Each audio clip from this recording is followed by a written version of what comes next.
If you have a competition on Iron Podium that you would like to do, but you're unsure how to train for it, I will build a generalized program for any competition on here for free in one of these videos. Just drop me the competition name in the comments. We'll get a little conversation going, and I'll put the video out as soon as I can. Are you tired of being way stronger in the gym than you are in competition? Are you one of the people that is staring at a sign-up sheet on Iron Podium and you would do the show if you only knew how to train for it? If so, you're in the right place. I'm Strongman Sutton. And while I'm not the strongest man in the world, I am the sort of man who puts 5 PRs down on 5 events and leaves all my best performances on the competition floor. This is a hobby for me, and I love it.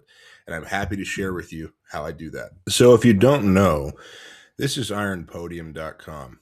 And if you are an amateur strongman in the United States, this is where almost all of your competitions are going to be housed, except select regional and higher level competitions in specific organizations. This is where you'll go, and you can search by city or zip code to see what's close to you, and you'll probably find a lot more competitions in your area than you know about. So let's go look at one that I'm already signed up for. This is the continuation of a show that I did last year, and the rule that I follow and I recommend anybody to follow is once you find a good promoter, somebody who does it right, who cares about the athletes, who runs a timely show, maybe they have fun events, whatever it is, do their show. It doesn't matter which of the sanctioning organizations they go with. Let them handle the political side of the sport. If you find a promoter that gave you a good time at the show, I think it's really important to show them support. So this is one where I really enjoyed it, and Allie here throws a fantastic show. Last year, this was extremely difficult, but I did break a PR in every event. So while I didn't get the result I wanted overall, I have nothing to be ashamed of there, and I want to see if I can repeat that here. So they're doing some Texas record breaker stuff with USS, meaning 2 of the events will qualify for state records, and it's going to be heavy. We have Austin Andrade and Nick Guardione coming in. Also, Willie Wessels, president of USS. I didn't know that. That's huge. So let's take a look at the events, and I'm going to show you how we train for it, and we're going to cover some general stuff. By the way,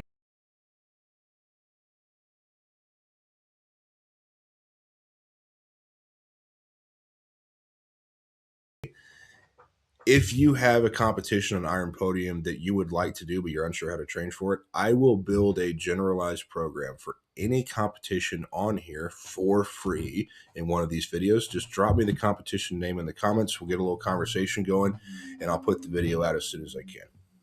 Okay. Event 1, max axle, which is a record breaker. Wessel's rules apply, which means you can never go down in weight and things like that. You get 3 attempts. There's set jumps. Wessel's rules are meant for running a timely competition with a lot of athletes, so it makes sense. We expect this one to fill up, especially with the list of guest judges here. So this is a max axle. It does not specify clean and press. I'm going to assume it's clean and press, but the rules as written indicate you might be able to press this off of blocks. I can get clarification from the promoter there. Let's assume it's clean and press and just train the harder way. Max deadlift. This is going to be on a regular deadlift bar. No sumo, 3 attempts, 20-pound jumps for men, 10 for women. You can use any kind of straps you want. And looky here, deadlift suits are allowed. I've never trained in a deadlift suit. But it's one of these things that if it's allowed, you should do it. It helps broaden your experience. And, there's no, if you come in second while doing everything raw, that might be good for your own sense of pride, but it doesn't count. The sport allows suits in some cases, so it's part of the sport to learn how to use them. The same thing I'd say about elbow sleeves or straps in a deadlift. So suited deadlift for 1 rep max. This monster medley, sandbag, odd objects, fire hydrant, tire. This is a tough medley. Objects up to the low 300-pound range with a roughly 40-foot run like we did last year. I won this event last year by 4 seconds, not only compared to the super heavyweight men, compared to all classes. The next fastest guy was 4 seconds behind me as a middleweight.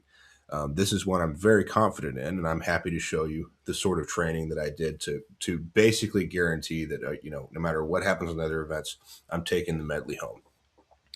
Event four. Here. Okay, so imagine it. You've just done a max axle overhead. You've just done a max deadlift, so you feel like you've been struck by lightning. You've done this all out death medley. And then we get to a squat for reps.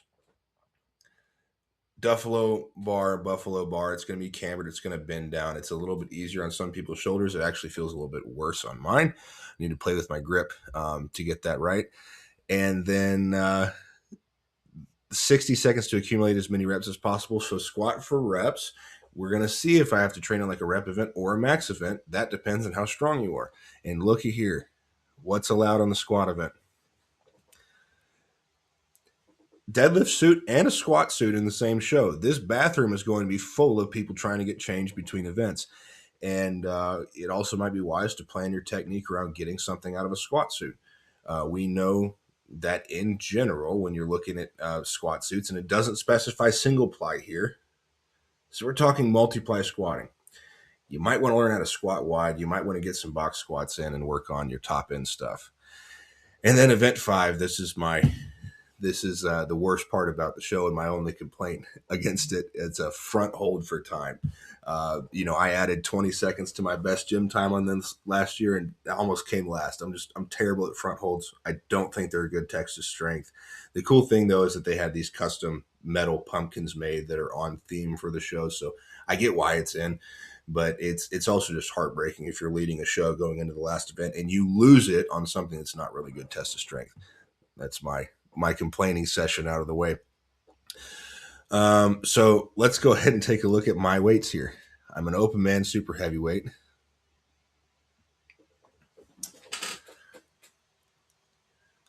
That squat is 500 for reps. Guys, I've never squatted 500 for one. It's not something, this would be my first strongman competition that has ever had a squat in it. And I have been competing since 2015. So I've got a little lazy on that. This is going to be a huge challenge. And so just full transparency, I'm looking at this show. I am unlikely to do well. And I think earlier on in my strongman journey, I would have looked at a show like this and said, pass, I'll wait for one that has everything I can do. I don't really think like that anymore. I think when you're a novice, you're looking for your first show, you're looking for something you can do. And then maybe you win a novice show and you're looking for the first open show that you can do. The problem with that is if you're not very strong, you might be waiting 6 months in between shows, and that's just not good for your learning curve. You need to get out there and try something. So my personal rule that I set when I came back into the sport in 2023 was that if I could complete 3 out of the 5 events, I'll sign up and go. And that's born out of 2 things. 1, a desire to get back out there and get better. And 2, every time I have passed on a show because I didn't think I was strong enough, most of the time I'll still go, especially if it's a local show. I'll still go and watch and cheer for people. And there's always a moment, usually around event 3, where I'm watching everybody do this show that I thought was too hard for me, where I think I could have got second. I could have done great here. So, you never know who's going to show up. You never know what kind of shape they're going to be in. It's worth it to sign up and try. So this is the task. I have to prep for a max axle, max deadlift, an odd object medley, a heavy squat for reps, and then a front hold. So let's dig into how to do that. But wait, there's more. I told you I like teaching. I want to talk very briefly about how we can, let me resize this down a little bit, talk very briefly about the difference between training and peaking, because chances are almost everything you've seen that was called training or for programming was really a peaking program. And so we have just an intensity versus time diagram here, or a volume versus time. It doesn't matter. What you're doing when you're peaking is you're sharpening your skills and you're getting really good at a few events. And that's fun because it's extremely easy in comparison. It's very easy to structure, and you can get a measurable result. So a coach can say, listen, I'm going to get you 10% on your deadlift in 12 weeks. That's really just a peak. What you're doing when you're peaking is you're exposing and you're realizing you're getting ready to exhibit the strength that you already have. It just takes some time to do that. I've talked about rep max calculators in the past. And I said that, they don't really tell you what you can do today. They do tell you what you could do in 12 weeks. And that's what a peak is designed to show you. It's designed to take the strength that you have and bring it up to the surface so you can show it in competition. What I want you to think about is two things. One, this has really been inverted. These days, people call this training and they call this the off season, which is completely backwards, as if the being in a constant state of 12-week preps is the default for strength sport, and off season is something that needs to be put in its own little box. No, no, no. The default is strength training without an endpoint in mind, to say, no, I've got my regular progressions and I'm going to deload every 4 or 5 weeks, and then I'm going to come back and switch bars, and I'm just going to inch up in my absolute strength little by little. That's the default. And I want you to stay in this mode as long as possible. This is where I have my own program for it. I call it the Cottonwood method. You could run 5-3-1. You could run one of Bromley's things, but anything where you look at it, if it's set up to run years and years or months and months, and then with little variations, months further still, that's training. I want you to stay in that mode as long as possible, because that makes you stronger. I don't want you to waste your entire year doing peak after peak after peak after peak, because what's actually happening here is, yes, you're getting better at the 5 events during the competition. You're getting a little bit worse at everything else, especially conditioning. What you'll notice, if you've been doing deadlift for sets of 5 or sets of 6, or maybe you haven't even been deadlifting, you've been doing squats and RDLs, which I'd recommend as a pair. Um, you start to hone in on a 1 rep max, and yes, the weights are going up and you're getting stronger, but your conditioning is going to get worse, because now you're not doing all the volume anymore. Your work capacity during regular training, you should strive for this to be enormously high, such that completing one of your weight training sessions also gives you a cardio benefit, so your aerobic capacity stays high. And that means when it's time for me to say, okay, I've got to peak, I've got to tune in, and I've got to work on my technique, and I've got to go do this competition, I'll do that. And that's what I'm going to lay out today. But what I want you to see is everything that's getting left behind up here, all of this space that was your conditioning and was your work capacity, that now you're going to have to make up for somehow. So my cardio in the training time and the off season, so to speak, it's very minimal outside cardio from the gym, because my aerobic capacity stays pretty high. As I get closer and closer to comp day and I'm paring everything down, I have to increase time on the exercise bike to keep my aerobic capacity up. That's not just for heart health, although that's a good enough reason. It's because when your aerobic capacity is low, you can no longer recover between sets as well. You no longer recover as much in your sleep. Your energy levels plummet, which is really bad news if you have to be strong every 20 minutes for a very hard day. So keep that in mind, that we're talking about peaking today, but that's not the default mode of training. It's just a fun way to actually get your max a little bit above where it would be if you just walked in off the street. I've pulled the weight table from Iron Podium into Excel for this, and this is how I start looking at any sort of peaking program for a strongman competition. Something that I want you to consider is that each of these events is going to push a different characteristic or quality or threshold within the athlete. You have to train for those differently. So, for example, under perfect conditions, meaning if if strength isn't a limiter, then something like this monster medley, that's going to be a conditioning challenge. So you need to push your cardiac threshold to improve your performance. You determine what type of challenge it is by what is going to be your greatest limiter. If that's the case, then I really need to push my conditioning to improve my monster medley performance. Okay, if strength isn't an issue, then this squat becomes a strength endurance thing, and 15 reps wins. And you have to fight through the burn in your legs and hold your form and get through that. Same thing for the pumpkin hold. That's strength endurance. Um, for all of us, the limiting aspect of the axle overhead is going to be power, your explosivity, your ability to express strength within a very short amount of time. So that has to be trained differently. For the deadlift, I'm not going to say it's power. I'm actually going to say it's strength. And dig a little bit into the semantics here. Power is, for lack of a better term, strength expressed over a very short amount of time. So Olympic weightlifters are powerful. The guy grinding out 5 reps with 800 on squat is strong. Okay, it's just a matter of how much time it takes to express that strength and how long you're under the load.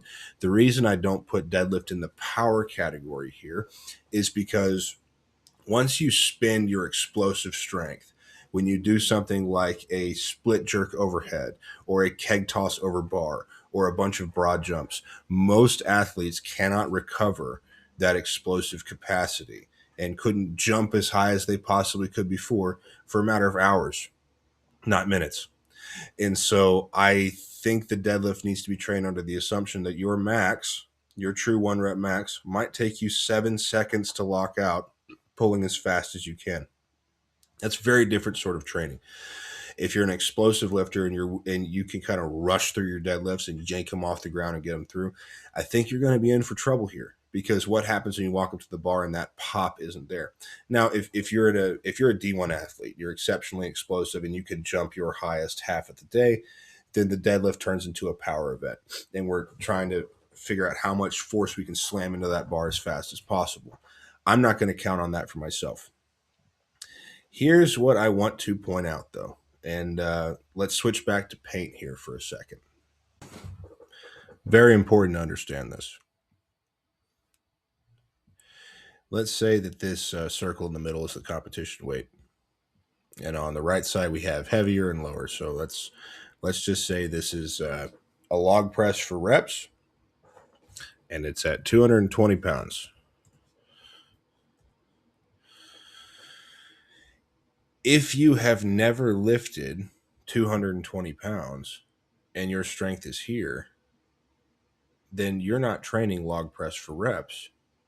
If the competition page says, well, this is a log press for reps, and then you go look up how to train for log press for reps, you're going to miss it, because you're training for 1 rep max. Forget what everyone else is training for. That's where your strength is.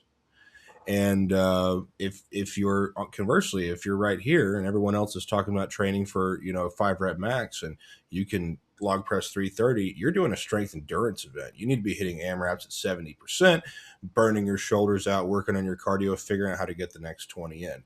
So whenever we see an event set up that's like, well, this is max reps in 60 seconds, sure, but depending on where your strength is in relation to the competition weight, you might have to train it like a max.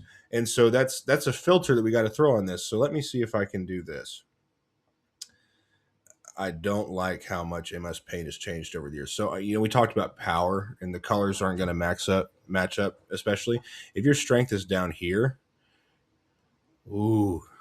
So remember the colors from the previous slide. If you are way weaker than the competition weight for 1 rep, you're training for a power event.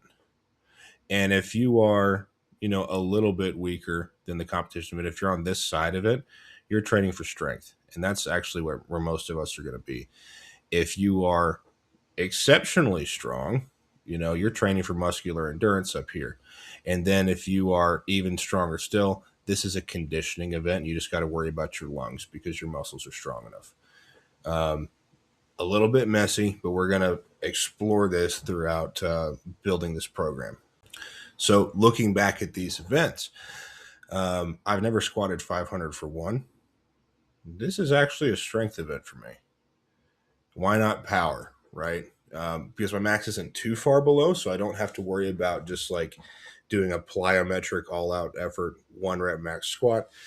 And I'm probably not going to have any explosive pop left in me after max axle and max deadlift. So we better train this kind of in low gear and hoping for 2 or 3 reps. Okay. The monster medley, I do think that's still going to be conditioning. The heaviest object here is one that I can just walk outside and grab untrained and take off running with it. So that should be fine. But that's how we kind of need to clarify these things. And you train all of these things in different ways, right? Let's do this. And if you want to clip any part of the video and use it as a cheat sheet later, How do we change strength? Strength endurance. How do we train strength with weights? We train around 80% weights for max reps. For power, we have to train 95 plus, 90 to 95 plus percent, which is incredibly difficult. And we'll talk about how you can cope with that. For strength endurance, something like 70%. All of these are AMRAPs. So your AMRAP with 80% should be 5 to 8. Your AMRAP with these power ranges is like 1 to 3, and they're incredibly hard reps. For strength endurance, you could go 12, 15, 20 reps if you get really adapted to it. And then for good conditioning, it's not necessarily lighter weight, but it's all the stuff that you do around the session. Are you timing your rests? Are you doing sprints? Are you doing medley practices? Are you basically the goal with each of these? The goal with strength endurance work, another way to look at this is hypertrophy. When you've let's just write this down: victory condition. I've been talking about this in these videos for 3 years, guys. The victory condition on strength endurance work is you get a pump. The victory condition on strength work is you get sore and you hit failure.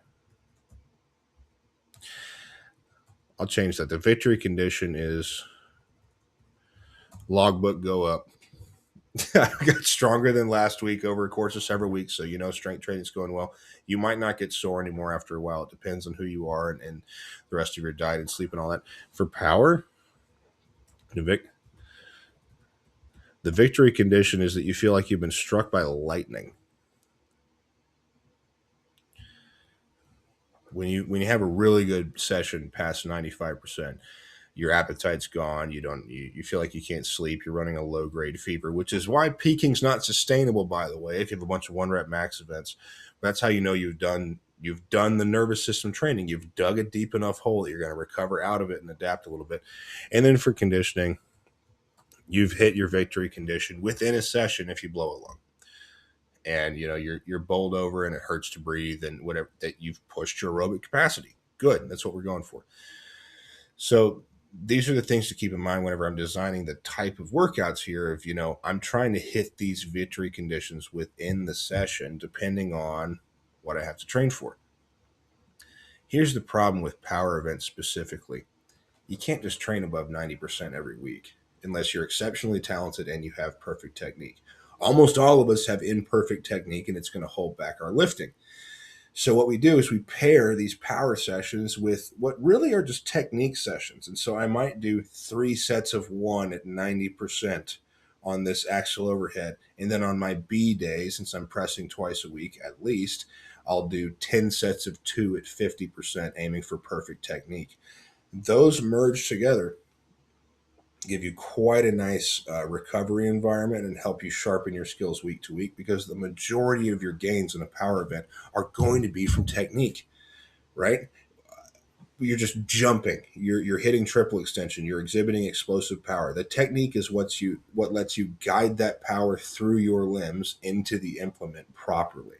So it's very important to focus on that. Okay. We're over 20 minutes in, and I'm just now starting on the program, so I might leave a timestamp to skip to here.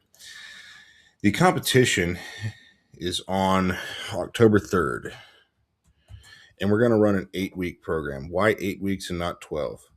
I've done 8-week peaks, I've done 12-week peaks, I've done 16-week peaks. They all work, they're all fine. But I have found that I've done 8 weeks, I've done 12, I've done 16. They all work.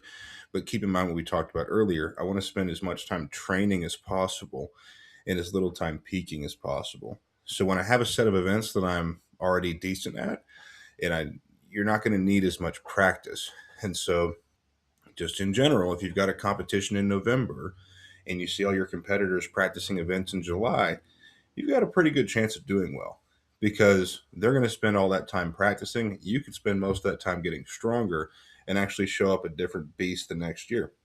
So let's look at the competition start date, which is October 3rd. That week of September 27th to October 3rd, I'm going to take as a deload. So let's count back from there.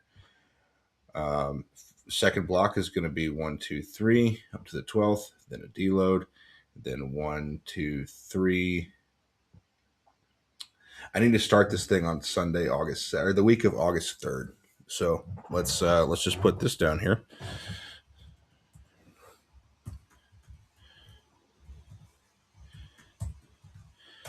So I have a couple months to do this. And we're going to do 3 weeks of building, 1 week of deload, then 3 weeks of building, and then deload for the competition. Those 3+1 waves I found to work really well for me when peaking. When I'm in my regular training, I do 4+1 so I can get a little bit more out of it. It just most of this comes down to the max deadlift. After 3 weeks of pushing that really hard, I'm really going to need a week off unless I want to do an asynchronous split and not pull every week or something like that. I've just copied over kind of template work from previous years of stuff that has worked, but let's ignore this for now because all this is all the movements I'm going to use to train and then what I'm going to do each day and then each week leading up to the competition for the 8-week peaking. This is too much to jump into all at once because peaking 25 different movements at the same time turns out is really complicated. So let's zoom in and just look at one training day at a time. I train 4 days a week. I train Tuesdays and Saturdays upper body, and then I have big Thursday and Sunday for my lower body. And based on what's worked for me in the past, these are the sort of things that I need to do on those days to get better. And let's just focus on the movements outside of the progressions first and talk about those. So on my Tuesday, my upper A, I'm going to do axle split jerk out of the rack. Why out of the rack? Well, because if I'm cleaning and pressing, if I'm cleaning the weight on Tuesday and Thursday and I'm hitting deadlifts/squats the other 2 days of the week, that is just too much loading for a lower body movement and it's going to drive me into the ground. I'm also going to use Saturday, my B day, as the heavier of the two. Why? Look at the penultimate week of the program. I want to have my heaviest deadlift 10 days before the competition because that sets me up really well to adapt and peak into the show. I want to have my heaviest overhead event 7 days before the competition because overhead recovers a little bit better in 7 days than 10. And so while Big Thursday is, of course, the big deadlift day, Saturday becomes the main overhead day. And so we're going to take it from the ground there. Back to Tuesday, I do pull-ups on every upper body day. Every time I'm pressing in this direction, I'm also doing pull-ups. I think it's great for shoulder health, and you can't have a back that's too strong. And being able to do pull-ups at 300-plus pounds, I think is pretty cool. We're then going to do some push press. Why push press? Because in Strongman, you're allowed to press out. So if you hit your split jerk and your elbows are here, you can actually stay in your split and lock here. You need to practice your push press and able to get that done because that's all about your lockout power as well as reinforcing good dip and drive technique. So it's another opportunity for technical practice. We're then going to go to strict press. Why? Because I have that front hold coming up. So I need better muscular endurance. And two, come talk to me when your shoulders are too big.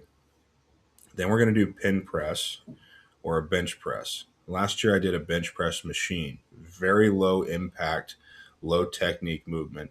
What I want to do is just build brutal strength for my tricep to go from here to here. And that requires a lot of top end training. You can do it in a high stability environment towards the end of your session. And then front hold work. I stole my front hold work ideas from Brian Kitchton. And while I haven't won a front hold ever, I do, I started last year with the front hold at comp weight, which was like 30 pounds. And 35 seconds was the most I could do in the gym. I ended up doing a little over a minute in competition. So I know I can improve it doing this sort of stuff. And spoiler alert, the way that he trains front holds, it's tempo work, 4 seconds up, 4 seconds down, rather than an all-out front hold every time. So that's Tuesday taken care of. On Big Thursday, what do? I'm not going to walk in and do deadlifts first thing. I think that's a critical mistake I see a lot of people making because under what conditions are you going to be able to deadlift fresh? The amount of people that walk in the gym with they've eaten well that day, they slept good the night before, they don't do hardly any warm up and they load 135 on the deadlift bar. Like, dude, you have to plan a deadlift higher. You know, it's your second event almost every time, and you might have had travel. You're sleeping in a hotel for a different time. Like, just stop training your events in ideal circumstances. Even, you know, the clean and press work out of the rack, I'll sometimes pre-exhaust that with push press just so I show up tired, because your technical practice when you're already tired is a little bit better. It's a different state of mind when you have to figure out how to do it when everything already hurts. So we're not going to start with deadlifts. We're going to start with sandbag technique work. Why sandbags? When training for a medley, the best thing to do is to get all of the competition implements and run it through, the full medley every week. If you don't have all the implements, what do? I think you should pick the hardest one, which in almost every case is going to be the sandbag because it's also going to be the heaviest, and you should practice that. Um, and I treat this sandbag work at the front of the session as technique. You're focusing a lot on your picks and your transitions and your strides. Focus on doing it well because that's where you're going to make up time. Is somebody might have a faster sprint than you. Lord knows a lot of people are faster than me, but can they pick the implement off the ground and turn without losing any time? So we open up the session doing what we really don't want to do. We walk outside, we take a sandbag, and I'm talking about 4 laps at 50 feet, maybe up to 8. Do them, with a 30-second break. So get your heart rate up a little bit. Again, we're working that conditioning threshold, but it's mostly technique work. Then we go inside, and we're still not deadlifting. I'm going to practice a high pull with an axle. That high pull is the first part of the axle clean.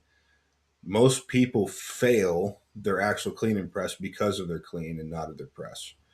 There's so many people that can walk 405 out of a rack and will never see north of 365 in competition because they don't spend time on the clean. So we're doing high pull for that reason. We're also doing it to pre-exhaust deadlifts further. Remember what I said about deadlift not being a power movement in this show. I want to make sure that by the time I pull my first deadlift attempt, I have no explosivity left in the tank because that's going to best mimic the show conditions. What do you do when you only have your low gears left? Then we're going to deadlift. This is going to be our heavier deadlift day, and this is going to be where it's at. And then this is what's really fun. We have to go squat after deadlifting. And so you're going to walk into the squat rack already beat up, exhausted, and feel like you've been struck by lightning because you lifted heavy enough. And now you have to figure out, how am I going to squat when I feel like this? That's exactly the way competition is going to feel, so we better practice it. I'm squatting both of these days. And so whenever I'm training squat for strength, remember squat's a blue movement here. One of these days I'm going to do a 3x5 at 80%. Bone simple, tried and tested. It works over time. And the other day I'm going to do an AMRAP. I thought about 85%. I'd rather do 82.5. Why am I splitting hairs there? It's just because the rep max table that I use personally has 85 as a 5 RM, and I think I should be doing more than 5 reps on that day. I think 8 reps should be a great result for an AMRAP after deadlifts in this fashion and should increase what my 80% is for the Sunday workout. And then we got to do quad work. We got to go do our extensions. We got to do hamstring work. Hamstring work, it becomes, to looking from the outside in, because again, I haven't pulled in the suit before. The amount of guys I know that have rock solid hamstrings and then rip them when they throw a deadlift suit on, it's telling. I think part of the reason I guess that might happen is because the suit holds your lumbar and your hips in a much more fixed position. Whenever you have an energy leak and something has to give, normally it's your back. Your back gives a little bit, your hamstrings tuck under and release some of their tension, and then you're able to finish the rep. What happens if the hamstrings are put in a position where they can't get backup or relief from any of the surrounding joints? They're going to be exposed. And so I think hitting hamstrings, not only during the 8 weeks, but everything leading up to August, hitting them hard through a big range of motion and building up the hamstring resilience is going to be huge. And then, how do we end Big Thursday? You go back outside after you feel like you've been hit by a truck and you want to throw up, and you take the sandbag again. Why? Medley comes after deadlifts. You're going to feel like this in competition when it's time to warm up for the medley and when it's time to be fast again. You don't have to be a hero, but I think a couple 50-foot runs as fast as you can with that same sandbag are going to do well for you. Let's move into Saturday. This is the main pressing day. We're going to do a clean and press from the ground. This is 2 days after I've done deadlifts, high pulls, and squats. My lower back is going to feel like trash. My hips are going to feel like trash, and I got to come in and do a clean and press. Great practice condition. One, it's going to put a governor on the training weight, so I don't have one of these days pull away, which is something you don't want. You don't want to be trying to bring 5 events up and one of them just runs away, because then you actually need to stop training it and focus on everything else. So we're going to do clean and press, and we're going to figure out how to do it when we're tired and we hurt. Then pull-ups, axle, strict press, that same sort of deal. And the back half of this workout is quite a bit lighter. But the front end with that clean and press, it's going to be a tough day. And then on our Sunday session, we're going to open up with sandbags again. Then I'm going to do front squat. Front squat, why? Because it's an excellent deadlift accessory, especially beltless front squat. Builds ridiculous deadlift power off the floor. And then I'm going to do cluster deadlifts. Why cluster? Well, when working on technique, many sets of low reps is a great idea. And since I'm going to be trying to adapt to a suit, that's important. I need a heavy enough weight that the suit feels the way it's going to feel on my opening attempt. So something north of 70. I hope not north of 80, but let's find out. And then I'm going to do lots and lots of sets. Why cluster? Why don't I just say, well, let's do 8x2 or 10x2? Because my conditioning is going down. Overall, this is so much less volume than I normally do. It's just a lot more movements. I'm throwing the kitchen sink at it when normally I do 4 things, and I empty the clip on those. So being able to strap in, take a minute, and then figure out how to strap in again, find your position, boom, there it is, go. I think that's going to be the deadlift suit technique. And then switch setups to go into squat. Again, these transitions with equipment from deadlift into medley into squat, I have to practice those. I can't be surprised by the way those things feel on game day. And then this is the main strength day for squat. We're going to hit 3x5 at 80% and try to make it look as pretty as possible.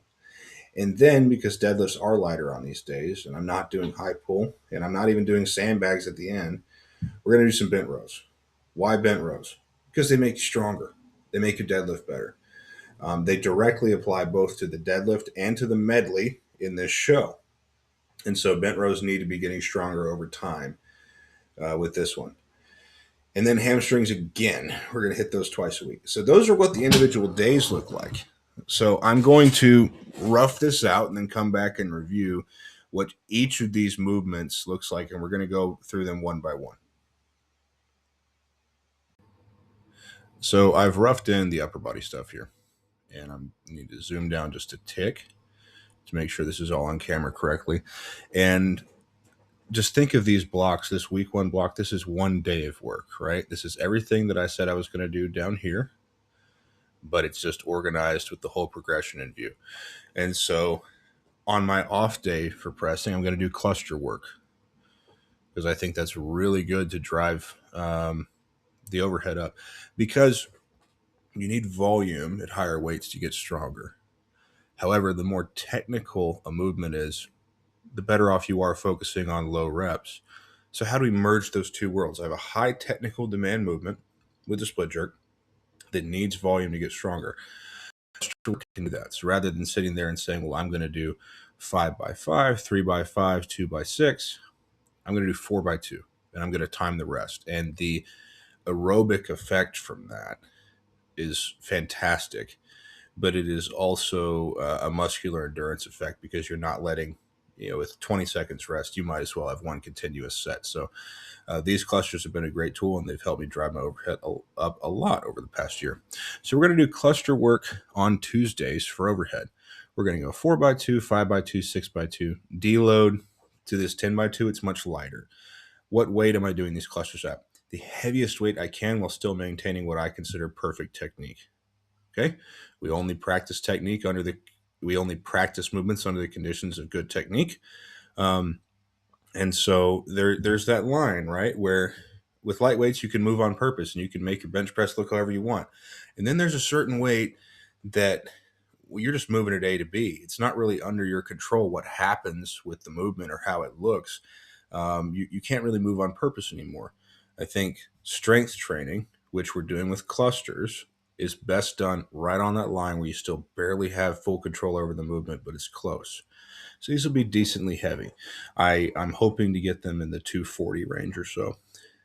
And then so 4, 5, and 6x2, then 5, 6, and 8x2 leading up into that last week. And then the deload week, 10x2, light work. That's just shakeout, pure practice. On the main day, this is whenever I'm pushing the 1 rep max. Why? That's the threshold, right? I told you power work is done 90-95%. So we're going to do a top single and then back off and do 10x2 light. Why all these? You'll see that the first 4 weeks I'm doing these back off sets, which are 10x2, 8x2, 6x2, 8x2. This is just extra technical reinforcement, extra volume in the correct positions. You have to, anytime you're doing a movement that you're not good at, you have to hit thousands of reps as fast as possible under the conditions of good technique.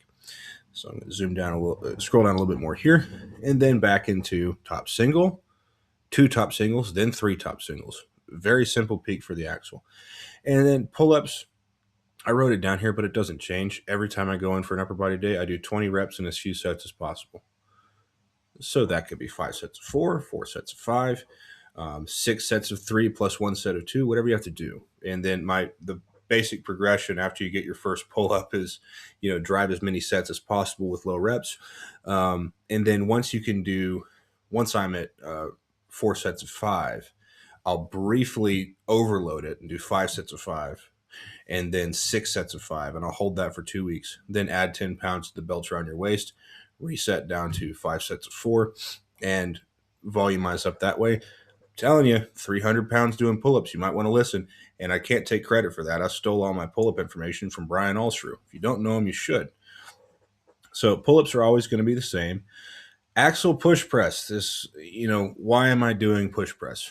Because I have to work on the lockout strength. I think it's an important movement pattern, and it's extra practice with the dip and drive portion of the split jerk. So each of these days, I'm going to go for an AMRAP at 85. And it does the weight here is going to change because I use that AMRAP to determine what 100 is for a new training max. And so that weight should go up steadily over the 8 weeks, and it's just heavy work there. On Tuesday, I dive back into strict press, 1 set of 8, 2 sets of 8, 3 sets of 8, so on and so forth. I'm trying to blow my shoulders up and work on the muscular endurance aspect there. And then pen press, 1 set of 2, 2 sets of 2, 3 sets of 2 at 90, then 1, 2, and 3 sets of 2 at 95. I'm going to do these in the rack in the split position because, why? How do you do your pen presses? You need to mimic the lockout portion of your lift. And so if I'm catching it here and then I'm practicing pen presses here, that doesn't really help me a lot. So I'm going to try to mimic as best I can. I plan to catch it in kind of that Mitch Hooper position where you lean back slightly and watch the weight up because it gives you a little bit more oomph from the shoulders and it lets you press out, the last 3 to 4 inches if possible. So those will be quite heavy. Then the front hold work. Don't overthink it. Tempo work, 4-second tempos, 5-second tempos, 5 sets of 20 on my deload week. Just blow it up. I'm trying to push the metabolic limits of that tissue with the front hold anyway. So we're going to throw the kitchen sink at it in terms of volume. So tempo helps us do that. Volume helps us do that. And then we're going to do max time sets. So 20, 25, 30, 35. Comp weight's light, so I'm not worried about how light these are. But that's the metabolic training for the shoulders, and doing it at the end of the session because it's going to be at the end of the competition.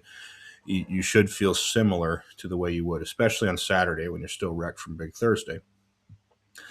What's different on this day? On Saturday, instead of doing pin presses, I'm doing bench. Now it might be a bench machine, might be incline, I might throw a slingshot on. Again, it's the same purpose as pin presses. I want brutal lockout power. And keeping bench in year round is good for your pec tendons. which carries over into your medleys and stones and things like that. You need your ability to squeeze. You need everything up here to be healthy and well lubricated. So bench, I'm going to do the same thing I did last year for the overhead event. 4, 5, and 6 sets of six, 6, 3, and 5 sets of three, leading into week 8. And then instead of doing a strict press on my Saturday, which is the main day, I'm doing behind the neck press. It's something I keep in year round. I have gone from, oh my God, my shoulders feel terrible squatting out here to comfortably squatting in here. I have gone from, not being able to do a log press cold if needed. The shoulder pain was too intense. I started these behind the neck presses a little under a year ago. And I was hands at the collars, not even coming down to the top of my head. I had no range. Now I'm inside of my squat grip, touching my traps each rep with 170 pounds. These are fantastic. And so that's a healthy shoulder thing. That's a blood flow thing. And I do think there's good enough training on the side delts and triceps that these carry over into pressing over time. I do these at 60% of my push press max. And so as the AMRAP on Tuesday pushes up that estimated 1 rep max for the push press, so too the strict presses and the behind the neck presses get heavier week to week. Front hold is the exact same work, except that instead of doing max holds on weeks 5 through 7, I'm still doing the tempo work on the Saturday. That's the upper body training. We're throwing the kitchen sink at it. And think about the last time you saw somebody program bench for a competition with the max axle overhead. We want to specialize as much as is necessary to get good technique training, but we want to sacrifice as little strength gains as possible going competition to competition. So let me rough in the lower body stuff and we'll talk about that. All right, nerds, home stretch. So when we're looking at lower body A day, this is, of course, Big Thursday. And as I said, we're going to open up with sandbags for technique. Why technique? Because you gain the most time in your medleys by making sure that your picks and your turns and your transitions are good. So we're going to have a lot of first reps here. Going to open up with 2, 3, and then 4 50-foot EMOMs on weeks 1 through 3. And for the EMOM, I'll just carry it down 50 feet and do a walking lap back and forth and then grab it when I get there. And that's enough to push conditioning for me a little bit, especially with a heavier bag. And just like the cluster sets and overhead movements, it's a way to push conditioning without doing all-out sets into the floor, which have a habit of ending your training session early. And we have a lot to get through on this day.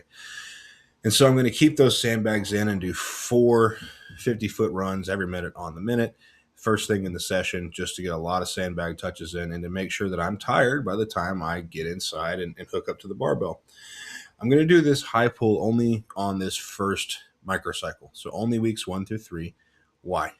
Because I expect the axle clean and press will get heavy enough that it's going to be redundant.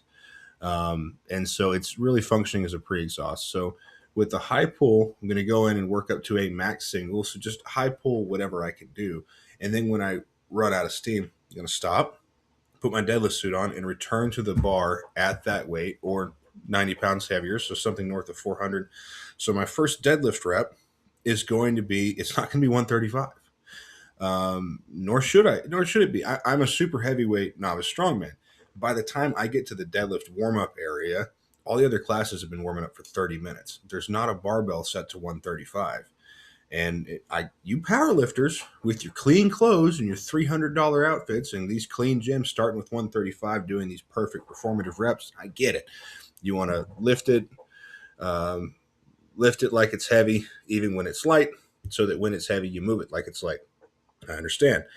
But practice for the exigencies of your sport. And one of the constraints of my sport is sometimes you don't have a nice warm-up area.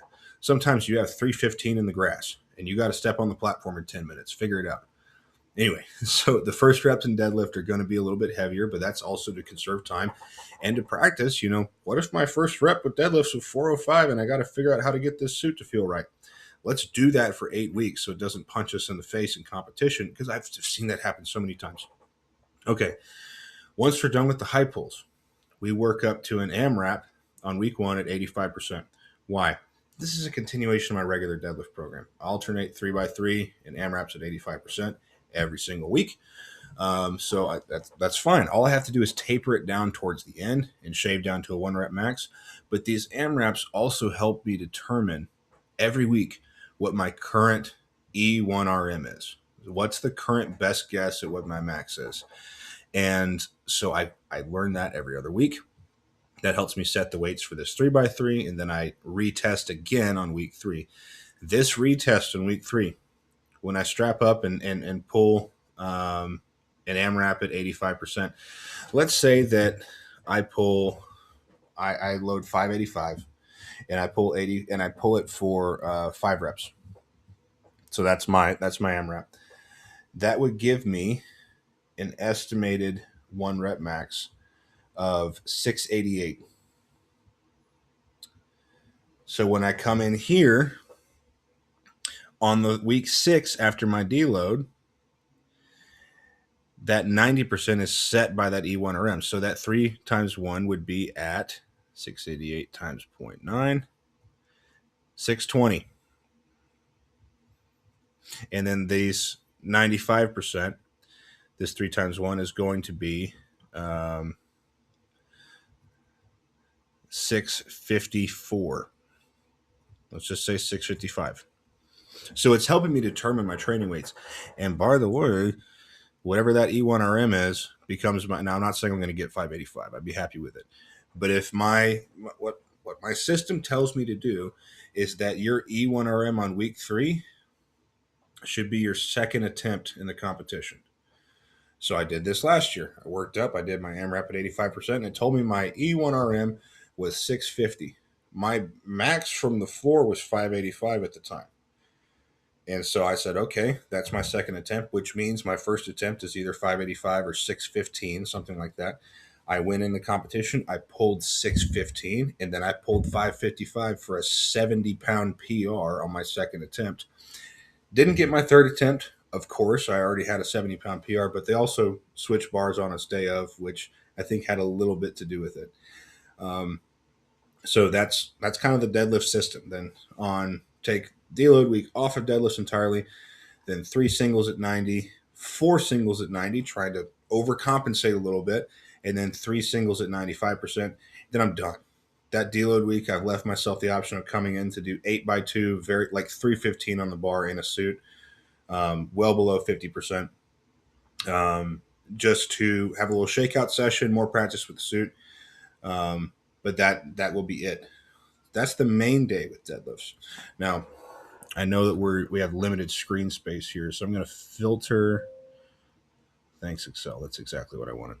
I'm going to filter this little area.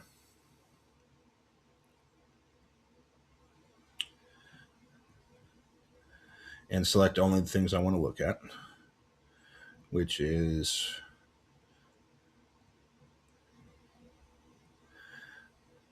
what else didn't we talk about in there? Squats. Squats on the main day, like I said, are going to be, again, this AMRAP at 82.5. That's just to set my weekly E1RM so that on the off week, when I come in and do 3x5 at 80%, not my off week, my off day, when I come in and do this 3x5 on Sundays, that 80% number actually grows week to week based on the AMRAP from Thursday. And so I'm just going to push that all the way through with squats. I'm going to do the weekly AMRAP when I'm already dead tired after deadlifts, because that's how I'm going to feel. And then I'm going to come in on Sundays and do 3x5 at 80%. On the deload week, I'm going to do 5 sets of 2 at 70, just do something to get back in the suit and feel out the movement pattern. But that's really it. We're training this like a brute strength movement for a reason. Same deal with the sandbags. They're going to open up the Sunday session. I'm just going to do more of them. I'm going to work up to 5 on the EMOM because Sunday's a little bit easier. Throwing in front squat instead of the high pull. We're going to do heavy beltless front squat for doubles, right? 1 double, 2 double, 3 double. Then on the deload, I'm doing something, deload from what? Deloading from the main movements. I don't have to deload from all my accessories. So I'm actually going to do a heavy AMRAP with a belt on front squats to kind of set a new E1RM there. And then come in and do 3x2, 2x2, 1x2 medium weight, enough to stimulate but not enough to kill me, before I do these deadlift clusters. Again, we're doing clusters to get lots and lots of first reps, because the technical demands of deadlift are low, but in a suit that you're unfamiliar with, they're high. The technical demands for any movement you're not good at are high. So we need lots of first reps.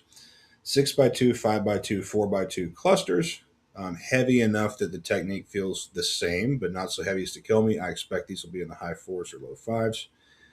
8x2 on the deload week, that's pretty, we've seen this before. 6x2, 5x2, 4x2 clusters going into week 7 for the deadlift clusters. We've already talked about squats.